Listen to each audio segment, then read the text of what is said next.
our second speaker, Torrence W.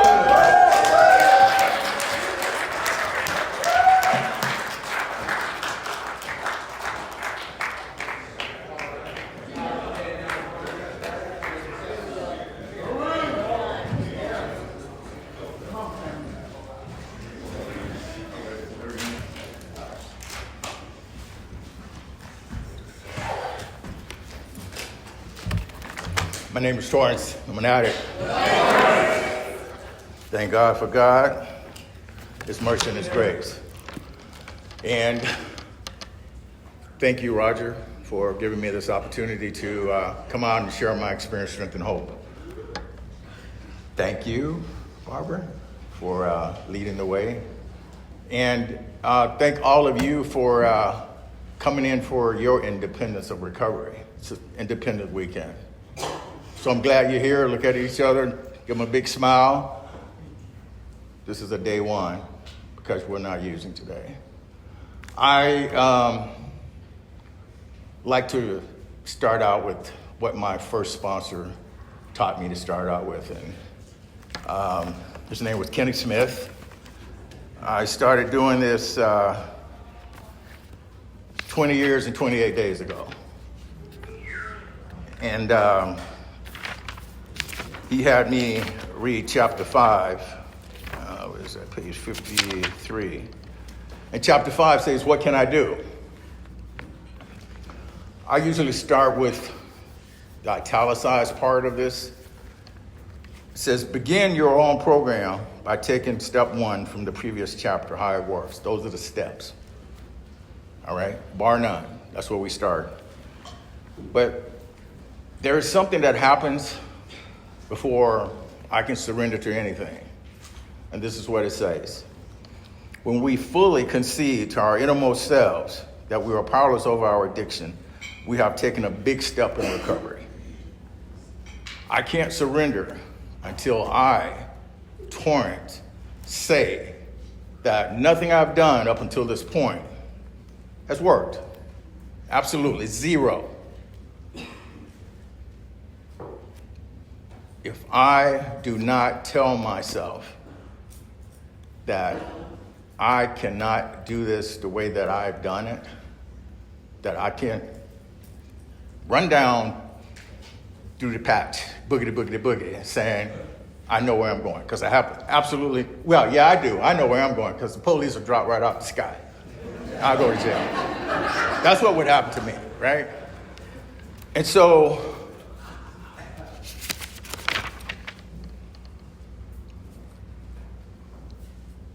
when I learn to surrender, it tells you in this book that I don't have to fight anymore.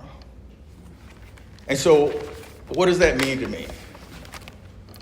It means that if I surrender to the power that has all the power in the world, I don't have to worry about it. So there's that paradox in step 1. We admit we are powerless over our addiction and our lives become unmanageable. So if I admit to the power that has all the power, then I'm set, man.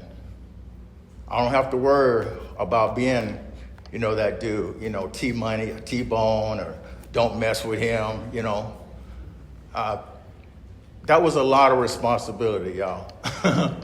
I mean, I went to the penitentiary 4 times. I'm not bragging. I'm talking about this is my story. And the basic concept behind that is, why did I go? Because if nothing changes, nothing changes.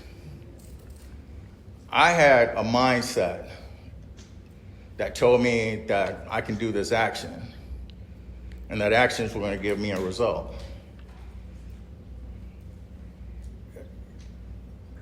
Something's not working up here, Torrance. I told myself I could do the same thing and get a different result, but that didn't happen. I went to the penitentiary 4 times. And if anybody here that knows me, they know that I'm smart. But my mother said this to me. She said, boy, You're the smartest kid I got, but you're too damn smart for your own good. And she said, I would call her from the penitentiary, and she said, I'm not worried about you now because I know where you are. I know where you are, okay? So if you're new here, you don't want to be here, you're in the right place, right? If you're here and this doesn't make sense to you, you're in the right place. Why do I say that? Because a problem shared is a problem half solved. If I say something to someone about something that's going on with me, if they don't know, one addict helping another is without parallel. They'll hook me up, man. This is the shot. This is the lick. So you're welcome, wanted, and needed. I'm glad you're here. And keep coming back. It works. I was one of those kids that I had low self-esteem, real bad abandonment issues, because my mother gave me away when I was 6 months old. And I had big-time resentments with that lady for a long, long time. And for that reason, I didn't think that I should love myself. So I was one of those kids that was just 100% incorrigible. And I got my butt beat. My grandpa tore my ass up. All I wanted was some attention. It didn't matter whether or not I was getting my butt whooped or I'm saying, well, come on, let's go to the store and let's get some candy. You know, I just wanted attention. So there is a solution to most of the dilemmas in my life, and they're spiritual in nature, okay? The reason why I say this is because my grandmother, who raised me, I was her little man. That's my nickname, man. I didn't know it until I was much older that she had lost a son when he was very, very young. And so when my mother gave me to her, she gave me to a person that would love me no matter what. I didn't understand that at the time. So we seek outside help. Right? I did something years ago called biofeedback. Now it's called neurofeedback. And it helps you identify the mess that's going on to try and help settle it down inside. And so what the psychologist told me is he said that you don't understand your mother. He said because your mother did love you, because what she did was she gave you to the one person that she knew would love you when nobody else would, and that was her mother. And a switch came off in my head, and it changed the way that I was going about life, right? So there are people in here that know me, and there are people in here that have used with me, and I am a crazy SOB. Right? No, I'm serious. I couldn't use enough. A syringe wasn't big enough for me. You know, I carried briefcases around with dope and guns. I didn't like the way I felt. You know, people say, well, I was trying to get numb. I was trying to be numb. I wasn't trying to feel nothing. I wasn't trying to have no responsibility about life. I'm out of here. And if anybody's ever heard me speak before, I talk about the Starship Enterprise, right? And how when people get off the ship and they're off wondering, they go, beam me up, Scotty, right? I ain't want nothing from Scotty. I wanted to hang out with the Cleons. And if anybody know, the Cleons was cloaking, right? You couldn't see them. That's where I tried to use to hang out with the Cleons, all right?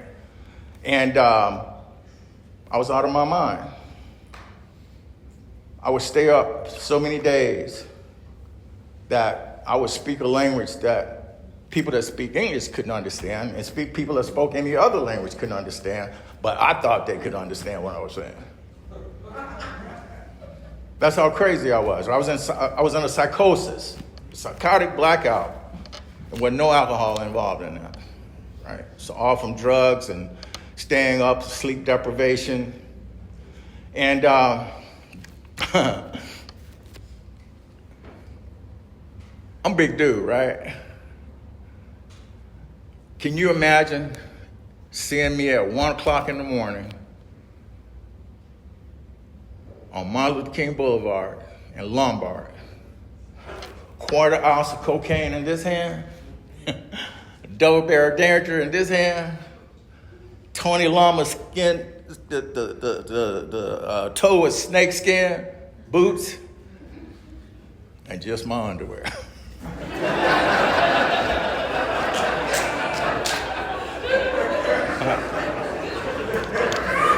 Cloaking. Out of my freaking mind. All right? And the police know. They know I carry guns, man. Only by the grace of God, I'm standing here before you with 20 years and 28 days. Because they didn't kill me.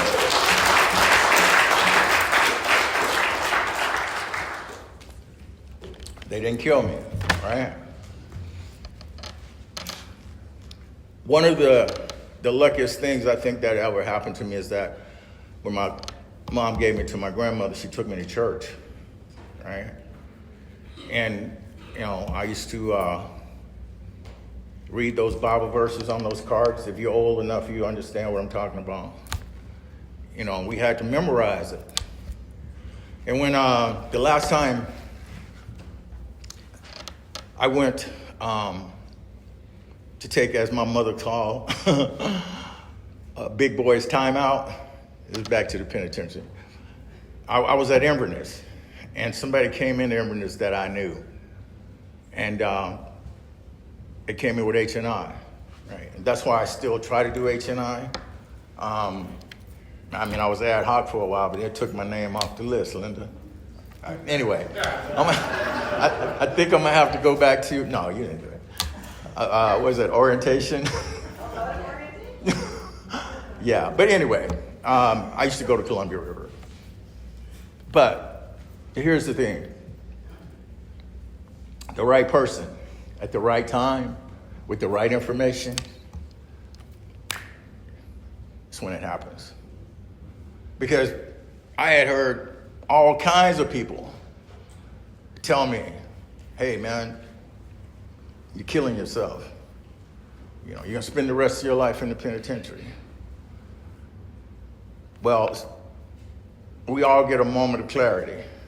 And mine, you could spell with 3 little alphabets. F, B, I. Changed my whole outlook, man. Right? Okay, I'm going to tell on myself. I got clean when I was 54 years old. I got 20 years clean. Do the math. Never thought I would get 20 years clean. Right? Never thought I'd be 74 years old. Right? And I can come up these stairs and I don't need a walker. I don't need nobody to help me. Right? Thank you, God. Only by God's grace that this stuff happens. You know, and for anyone that knows me, you know that I'll tell you all the time, man, that God is the priority in my life. Ain't no girlfriend, ain't no money, ain't no car, ain't no jewelry. It's God. Because there's no scientific evidence or logic why an addict like me is still alive. I told you about one incident, I'll tell you about another one.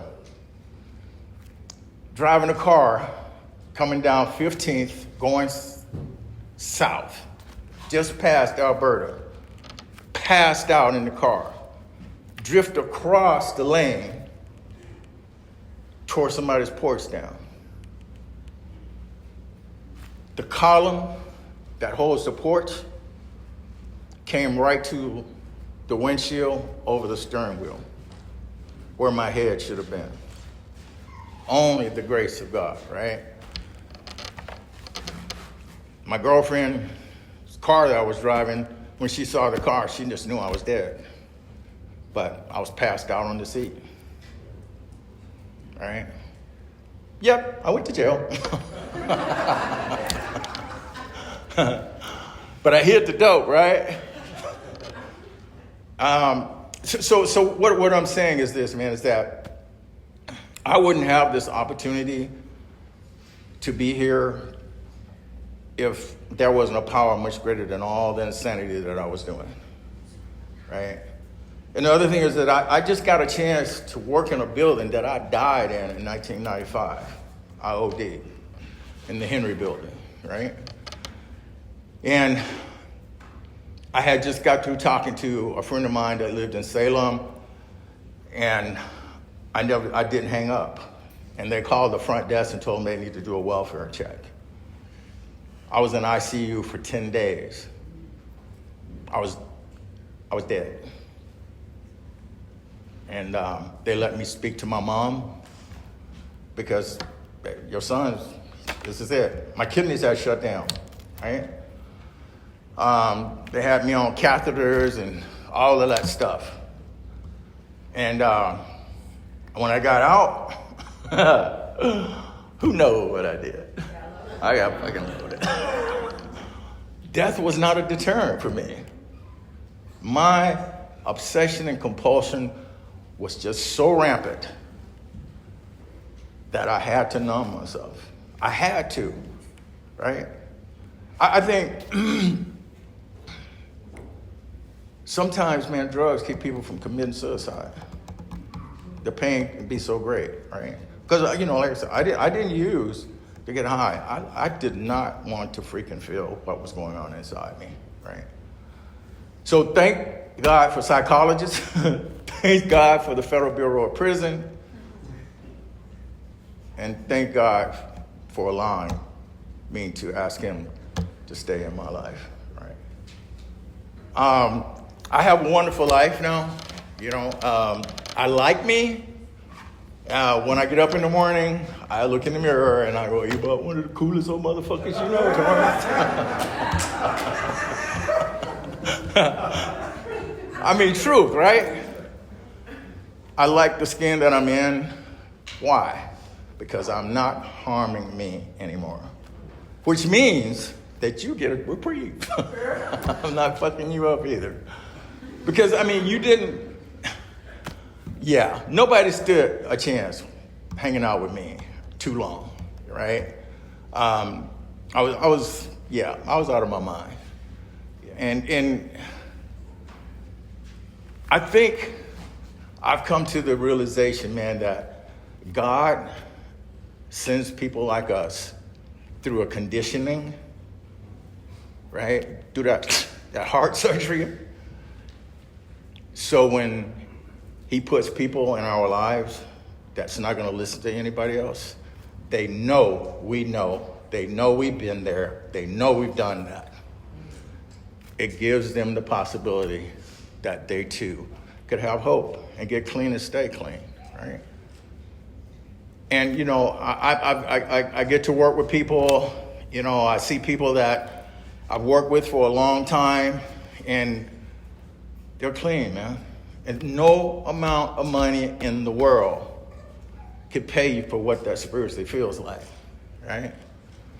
Jill had a lot to do with my change in behavior and how I looked at myself. Because Jill, I went through the recovery mental program after I got out of the federal penitentiary, and Jill was a supervisor. And I put on a tie and a nice shirt, and I went for a job interview. And Jill said, "You look just like a square." I love you, Jill. Thank you for that. Because nobody told me that, man. I was just this hard dude, man. And I thought it was written across my forehead. Everybody would know. But that's not true, right? I get to go into courtrooms, right? I get to go into jails and leave and come back out. And tell people that if I can do it, you can too. There's a program called Narcotics Anonymous, and it's spiritual in nature. You get to pick and choose whatever God that you want. The one that I chose ain't hanging on no walls around here, y'all. It's that power that stopped that post from taking the top of my head off. It's that power that stopped the cops from shooting me. Right? It's that power that didn't let me stay in that other world without my body. Okay? It's that power that allows me to tell someone that I love them, and it ain't because I'm trying to get anything from them. It's because I truly do care. In my heart of hearts, I know what that feels like, because there are people in here that know I love them, right? And I know they love me. Unfucking conditionally, right? The reality of it is that if I do right by myself, I will do right by others. What I give me is what I'm going to give you. If I'm fucked up, yeah, we going, yeah. Anyway. So I get to be present today. I get to be hopeful today. I get to hold on to the fact that I'm alive and I'm not loaded. I don't have to get loaded, no matter what. No matter what. I don't have to get loaded. And here's the other thing, that I feel that life is like a ladder. It has these different rungs on it. I get to pick and choose which rung of life I want to stand on. And what that means is that I pick and choose what I put into my body. I pick and choose who I bring in my life. You know, it's like dogs, right? Animals, they do what's something's called territorial imperative. Don't fucking come in that circle, right? So I set boundaries for myself. Right? I don't watch just anything. I just don't listen to anything. I just don't eat anything, right? I still juice. A lot of people know that. They ask me for my green juice. They call it the go-go juice. Because your body doesn't have to digest it. It goes right into your bloodstream, right? And it's whole foods. It's not processed, right? And for me, it's been a game changer because, you know, I'm a cancer survivor, and I learned that food can be medicine as well as food can kill you, right? I've been able to help some people by that fact because I think God gave it to me to share with other people, you know, not for me to put it on a shelf somewhere. And I exercise and I meditate. And my understanding is if you're in meditation, there's no room for debate. So I have to have some acceptance in order to do that. You get to be you. I get to look at you and I'll go, thank you, God, that ain't me. Yeah. Because, you know, we all get to be who we are. And one of the magic things about it, man, is that we can get to learn to love ourselves. Just as much as I hated myself back then, you know, kids play games and call me all kinds of names and I wanted to beat them up. And that's not part of my story today, you know. So I'm grateful to have had this opportunity to come and share my experience, strength, and hope. And you're on to something big to change the rest of your life.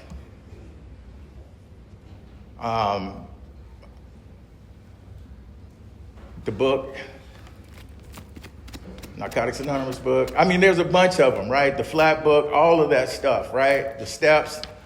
My home group is Victory. It's 8 o'clock on Thursday nights on 30th and Ainsworth. I'm of service in that meeting, and it's a commitment, and my sponsor is Herman G. And Herman says when you make a commitment, it's something you do long after you said that you were going to do it, because I don't always want to go and help set up that hybrid meeting. Thank you, Jane. and I love that group. You know, I have a support group. We meet every Wednesday night at 7:30 with men. You know, it's not a big entourage. You know, I got 5 or 6 guys. And you know, and I sponsor people and I'm sponsorable. And I think as long as I keep going to meetings and let my sponsor, you know that he's my sponsor, and work the steps and have a support group of men, right, and be of service, I'm going to be all right, right? Because those are the things that I was told that will keep me clean. Thank everybody for allowing me to sit up here and share that stuff, because that's Torrance life. Thank you.